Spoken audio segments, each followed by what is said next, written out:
This episode is brought to you by Meow Wolf. It's a great week to be a grown-up at Meow Wolf Denver. Enter the Adultiverse starting at 5 p.m. on Wednesday, November 20th to explore the multiverse, drink in hand.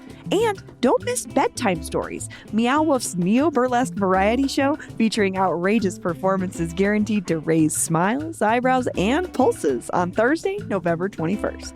Find out more about these and other cosmically cool events at meowwolf.com. That's meowwolf.com. This episode is brought to you by Pine Melon. As Thanksgiving approaches, let Pine Melon take the stress out of your holiday planning. Pine Melon delivers high-quality meats, fresh produce, baked goods, pantry staples, and more straight to your door. No subscriptions required, just same-day delivery in a 2-hour window within Denver and Boulder. Go to pinemelon.com and place your order today. And to make your Thanksgiving even sweeter, use code CityCastDenver for $35 off your first order of $75 or more. Support local farmers and makers and save time this holiday season with Pine Melon. Today on CityCast Denver. Denver is known as a hub for live music, publicly funded art, and museums that host world-renowned exhibitions. But what about the artists living and creating here? In an increasingly unaffordable city, they are feeling that pinch. Manuel Aragon is an author and photographer born and raised in the Mile High City who's been asking the question, is Denver a place where artists can afford to live and thrive? Plus, stay tuned to hear our sponsored interview with Danon Moore from the Colfax Avenue Business Improvement District. She'll be talking all about this year's Bag of Colfax, an annual local business-centered tradition with a very Colfaxian twist. Today is Thursday, November 21st. I'm Bree Davies, and here's what Denver's talking about.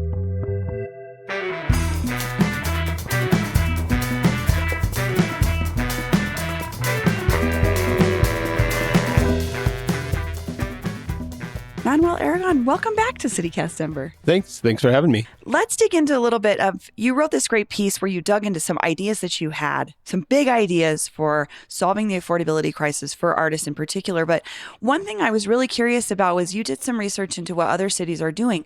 What are other cities doing? Are there things that we can point to or look at that maybe give us hope for this is possible? Yeah, I think one city I often look to is Minneapolis, St. Paul. Totally. They are, if you've gone to various arts conferences, they are a well-funded arts community and have a lot of grants, a lot of programs to provide housing or stability for artists. And so I started to look at what they're doing. And so one of the organizations I'd been connected with probably about 5 or 6 years ago is Springboard for the Arts. And Springboard for the Arts, 3 years ago or so, launched a pilot program for UBI, so Universal Basic Income for artists. And it was like an 18-month pilot program giving artists a monthly sum to supplement their income. And they, selected 75 artists. They found that the program was highly successful and have continued it. They've expanded it and added a rural cohort to it now. So it's, rather than just being St. Paul, Minneapolis focused, they're looking at Minnesota as well. And so I think the total now is 150 artists.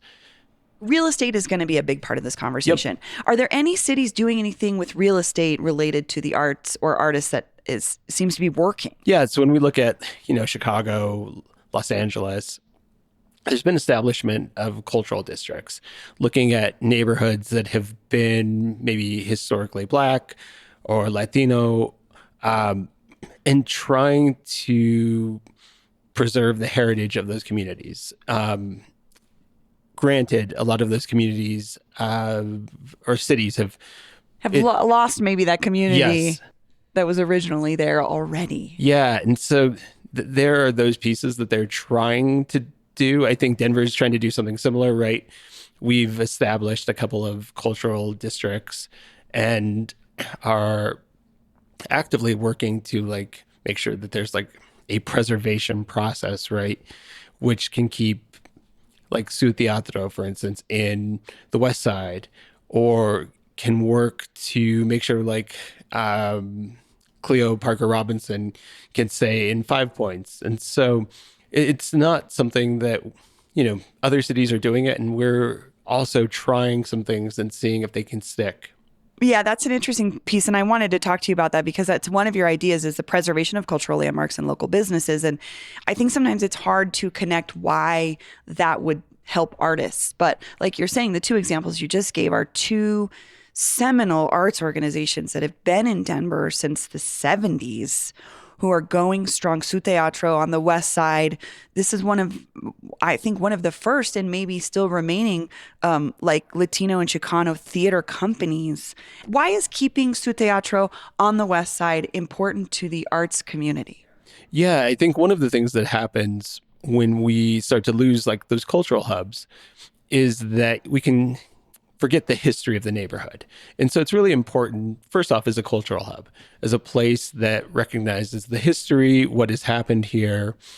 Denver was ground zero for the Chicano rights movement. And when we start to take away those spaces, you easily forget that happens. But then it provides an opportunity to use that 50 years of history and legacy to build and grow.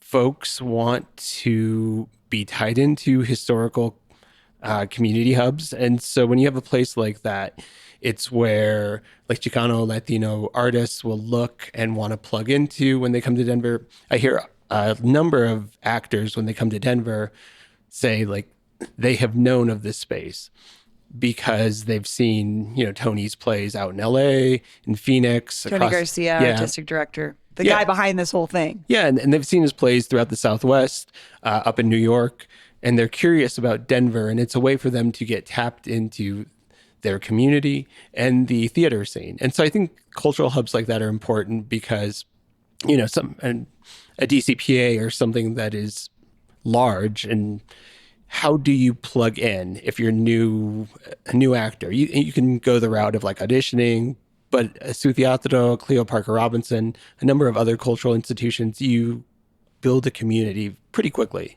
And you can literally walk in the door there, and most likely you might run into Tony Garcia himself versus a DCPA, which again is a wonderful institution and has come out of Denver's growth from the arts, but it isn't as accessible in that way, or it's part of the ecosystem of arts, right? Where we have to have the Su Teatros to have the DCPAs. Exactly. Like they're all part of the same, it's not that Su Teatro is the farm team, but a lot of stuff gets cultivated there and grown and then becomes something that can move to a bigger arena like a DCPA stage. Right. And I think the other thing about cultural spaces, it's a lot of where experimentation happens. So things that 5 years, 10 years from now that you will see at a DCPA or other institution, it is going to get it started at Su Teatro or Cleo Parker Robinson. And there are going to be folks who, I think of some of the other theaters too, like Curious or spaces like that, they brought in the playwright who wrote Moonlight before Moonlight was the thing. And it was, he has like a relationship with Denver because Denver was one of the first places to give him an opportunity. And I think that's really important with these spaces that kind of get absorbed into the, I'll use gentrification. Gentrification, hyperdrive rolls through them and they are absorbed and lost to the ages, right? Yeah.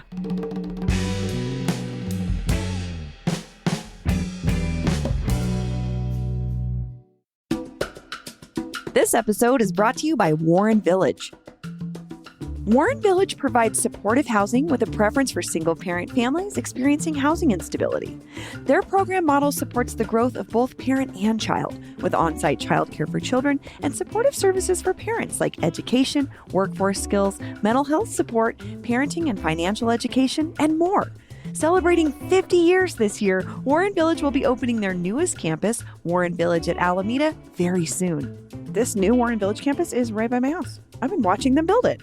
It's kind of awesome. This Southwest Denver campus will serve 89 families in the community. Warren Village serves 600 individuals across all locations, with 85% of folks identifying as BIPOC, and a majority are single mothers with one child under the age of 5.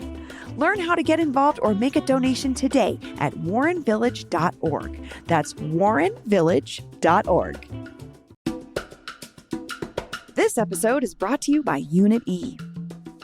Unit E is an award-winning underground record label based in Denver that specializes in showcasing the best music the Mile High City has to offer. By joining the Unit E 7-inch record club, you will be in the know about Denver's hottest artists, like Los Mocochetes, the band you hear at the opening of this very podcast every episode. The Mocochetes are just one of many acts you'll get new music from when you subscribe. So how does the Unit E 7-inch record club work anyway? Well, it's simple. Sign up now, and for just $39 a year, you get 4 7-inch records, one each season, sent right to your doorstep. This means you get to add new music to your record collection while supporting local artists directly. Join the Unit E 7-inch record club today. Just go to unitedenver.org to sign up. That's UNITE Denver.org. Oh, and if you use the code CityCast at checkout, you get an additional record for free. Happy listening. This episode is brought to you by Denver Health. Not sure if you need urgent care or the emergency room? Denver Health has you covered. For non-life-threatening issues like cold symptoms, minor injuries, abdominal pain, and even stitches and x-rays, Denver Health's urgent care is your go-to choice. Just walk right in. No appointment is needed. With 4 convenient options, including adult care, pediatric care, virtual visits, and a downtown location at 16th and California, Denver Health makes it easy to get the care you need when you need it. But remember, if you're facing a serious life-threatening condition, head to the emergency room right away. Urgent care is for those unexpected issues that need quick attention but aren't emergencies. Plus, Denver Health accepts most insurance plans. Check out Denver Health's amazing 5-star reviews on Google. Patients love Denver Health Urgent Care. Learn more at denverhealth.org/urgent care. That's denverhealth.org/urgent care.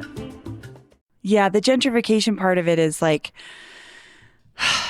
I feel exhausted by this conversation and thought while also wanting to continue to have it because it's still happening. And I'm glad you brought that up because I think a lot about my friends. 2016, there was this awful situation in Oakland. I've talked about it before, the Ghost Ship fire. 36 people were killed in a fire in a DIY warehouse. And the after effect of that was cities across the country just started systematically shutting down art spaces because they were afraid that they had been, signing off on something being, quote, legal that was dangerous in some way. But the impact of that was artists not only lost their venues, people were living in these spaces, right? And I had 10 friends evicted from Rhinoceropolis after that. Door was padlocked. Some of them were on tour, like we were just describing, came back from tour, cannot get into their home, and then didn't have anywhere to go. And I think that's where this conversation gets really gnarly. And I don't know, that's where I've struggled with what the answer is Denver has also, as much as we love the arts, we have the SCFD tax and we have these things that we love to showcase, we're really bad about creating and preserving spaces that just allow artists to live. And to be fair, these were mostly white artists, white presenting artists. I don't want to say they were all white folks in what is now known as the Rhino Art District. At the time was also known as that, although I guess it didn't seem to matter that there were artists living there. But this was also happening in Westwood. This is also happening in Globeville, 5 Points, these cultural and community spaces and neighborhoods that were predominantly folks of color who were also artists. What do you make of, or what is your thought about that going forward? Because we're still in it, Manuel. Yeah, I think it's something that I think about often, that if we love a thing that, like the city loves the arts, we have to actively work to change our systems and our approach to dealing with DIY spaces and other spaces of that nature that artists look to as home, right? We have to find approaches that acknowledge the humanity of others and also acknowledge the reality that we live in a city that is expensive. I acknowledge my privilege. We bought a house 2 decades ago, And there's no way as an artist we could have bought that now. But I know for my peers that they lived through the housing crisis, and a number of them bought a house, lost a house, families lost houses. And so when we look at these spaces, you're right, they're homes. They are, I think of, so my sons play pretty frequently at D3, Seventh Circle, and these are West Side DIY, South and Southwest Side DIY, all ages venues. Yeah, they're amazing DIY, all ages venues. And for a number of the folks who, I would even say for my own kids, it's home. It's a space that when they are not at our house, they are at Seventh Circle or D3. And it's because that's where their community is.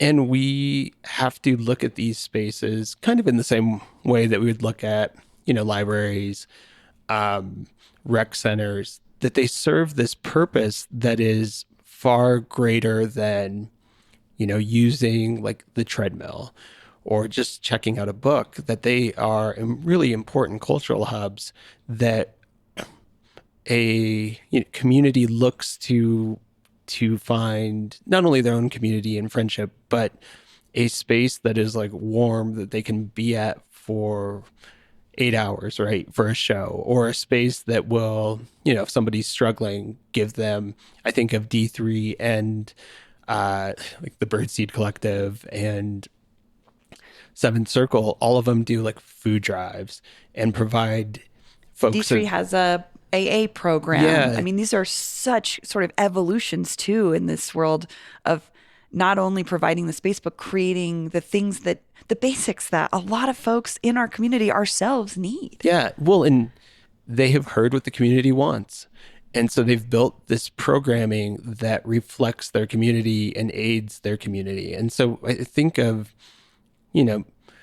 when you think of Denver and our love for the arts, we often default to kind of, within the SCFD world, it's the tier 1 organizations, like the big 5. Botanic Gardens, Museum of Nature and Science, Denver Art Museum, stuff like that. Yeah, like the zoo, and we look at those and, folks are like, we love the arts, we support the arts, and we do support those things. But we also have to remember the arts ecosystem is completely comprised of lots of small places where 50 folks, 100 folks, 200 folks find an artistic experience and find community and find themselves. And those are equally important. And, I think the big 5 would also recognize that those spaces have to thrive for them to thrive. 100%. I think about one of the examples I give, and I do want to be clear really quick. DIY is do it yourself. Yeah. It's a very broad ethos. It applies to a lot of different things. I know that sometimes it can be like, what does that mean? But it's basically anything, any space or artist or community that's sort of existing outside of an established thing. So like the Bluebird Theater, lovely theater. It is part of larger corporate run booking and shows. D3, on the other hand, is run by a community of people in Santiago, and people run that space. It's not operated by any sort of corporation. But like you're saying, the example that I like to give is there's this great band, Future Islands, out of Philly. I first saw them play at Rhinoceropolis 2009 or 10 or something in a warehouse to 50 people. They had continued and continued and continued. Then I saw them at the Gothic, and they kept growing and growing. And then I saw that they played at, I think, Mission. So for a Future Island style band, which is like your son's bands, for instance, it starts at a D3. Yep. It moves up to a Bluebird size. And that, I mean, not always, but that is how the ecosystem works. And I think it's really helpful for folks to know, like, maybe if you've never been to one of these spaces, they're all around you. And this is the purpose and the function that they serve, is they help create the space for artists who have, I'm sure I played my first show, we had 3 songs. Like you can't play at the Bluebird and be like, I have 3 songs. Exactly. But at D3, you can play 3 songs and that's your set. Yeah, exactly. You know, D3 or Seventh Circle, most bands have a 30-minute set. Yeah. And exactly, a band that they were on a bill with recently had 2 songs, and it was their first gig, and they're like, next gig we'll have 4 songs. And, it's space to grow. It's space to grow. And I think that's a really, thinking about housing and what we lose in this economy is space to grow. Yeah. That you don't have that opportunity to start off at D3 and then a home to go to write those songs and then come back in a month with a few more. And it becomes it's a loss for us who, if we truly love art, we're losing something. We're losing innovators. We're losing folks who are doing really profound things, whether it's in visual arts or performing arts. And it makes me part of like the approach I guess I took is the sadness that I feel about Denver, that I love it so much. And I also feel very sad about it, that folks who had been growing in this space can't grow in this space anymore. And took their art and themselves and their ideas and their presence in the community somewhere else. Yeah. Yeah. And it's a loss for you. It's a loss for the listeners. It's a loss for me. It may be a personal loss for us in terms of these folks are our friends, but it's a loss because, when we go down to Denver Art Museum, we don't necessarily get to see their work, or we get to see their work and it's like one piece that's part of a collection, as opposed to, they were on the cusp of having like a solo show. Yeah. Here in Denver. Yeah. That maybe they had done like a small gallery show and made their way to MCA. And then, again, it's the cycle gets disrupted. Yes. We'll share a link in the show notes to your great list because you have a bunch of other ideas for how the city could embrace affordability to support artists, particularly artists of color. But before we go, Manuel, do you have hope for Denver and the arts? Oh, I have hope. I think I call myself an optimist, that a really pragmatic optimist, like being able to name the time and the place and the situations, but I don't think we are lost. I think there's an opportunity for Denver to really invest in mentorship programs, invest in economic stability programs to help artists. I think there's an opportunity within the next year to 5 years to turn the ship and become a place where, we run the risk of losing our soul when we lose artists. And I think we have an opportunity, a rare opportunity, to be able to name the moment and to do something about it. Thank you so much, Manuel. Yeah, thank you so much. I appreciate it. I love talking to other artists, and I appreciate your perspective as a writer, as well as a dad of cool kids who are in a band. I think thank you. It speaks volumes when you want to talk about your kids' art. Oh, yeah. I mean, like, it's one of those things, like my art, whatever. I'll talk about the band. I'm like... You're wearing the shirt. Rocking the band shirt. Okay, share. What's their name? How can we find out more about them? So, yeah, their band is Crypts of Golgotha. They have an Instagram, which is just Crypts of Golgotha, and you can find out all the things about them when there. They play. Yeah, hear their music. When they play, you can hear their music. Great. They're available on Apple Music and Spotify. You can go watch like 100 kids mosh to one of their sets at D3 or 7th Circle in the near future. We'll put a link in the show notes for that too. Awesome. Thanks, Manuel. Thank you. And now, here's our sponsored chat with Danon Moore from the Colfax Avenue Business Improvement District about their excellent bag of Colfax. Hi, I'm CityCast Content Director Andrea Salenzi here with Danon Moore, Business Support Director for Colfax Avenue Bid. Welcome to the show. Thank you so much for having me. The bag of Colfax has become a beloved tradition for Colfax Avenue fans. Can you tell us how this came about? Yeah. So really it came about in 2020, kind of during COVID and the need to support our businesses on Colfax Avenue. And then also just this growing need to find a way to upcycle our 200 plus banners we hang 4 times a year. So we, if you can imagine, our office gets cluttered and filled with these banners. And to be better stewards of our earth, it was really important for us to find a way to upcycle these banners. Okay, so there are 2 options for folks buying the bag. You can buy a standard bag for $60 or the VIP bag for $85. And the VIP bag is so gorgeous.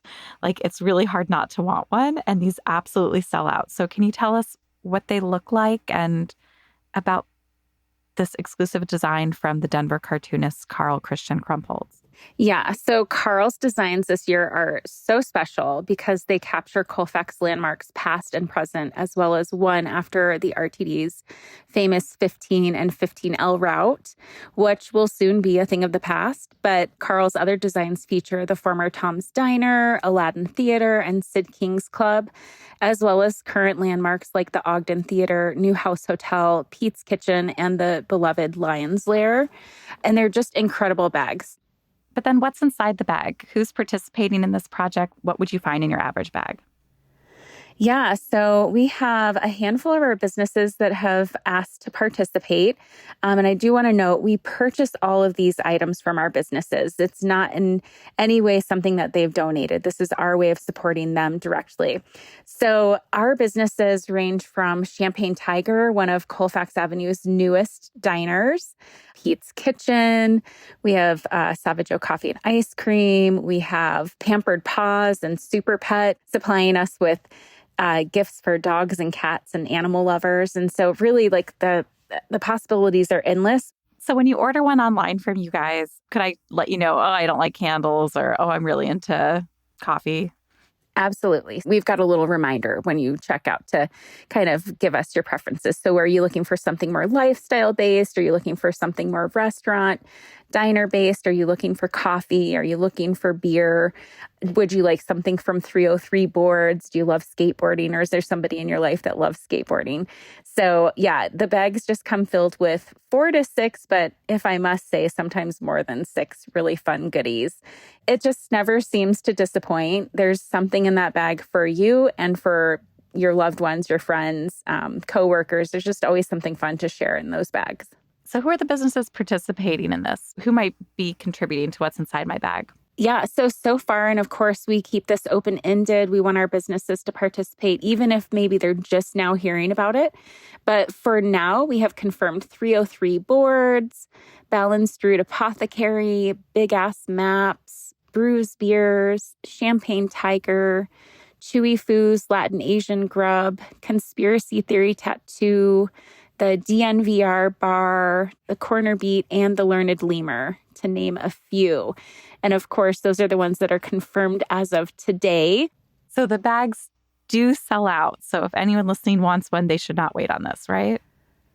No, don't wait. Go to www.bagofcolfax.com. And then on that page, it'll give a great description of what the bag consists of, what our standard bag is, what our VIP bag is. It does show a few of the illustrations from Carl's work. And then we do highlight and feature each of the businesses that are participating in this year's bag. All right. Visit bagofcolfax.com to order your bag of Colfax today. You order it, and then they build it, and then you can pick it up starting Monday, December 2nd. From Balanced Root Apothecary. Danon Moore, thank you for coming on CityCast Denver. Yes, thanks, Andrea. We love CityCast. You guys are just amazing. So our shout out to you and everybody here in Denver.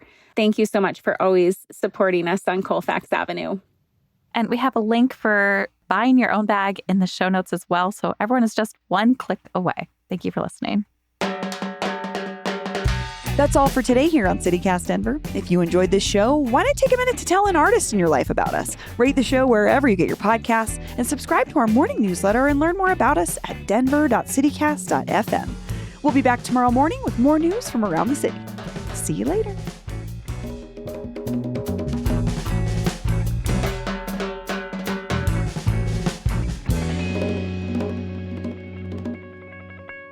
think I haven't ever said this before.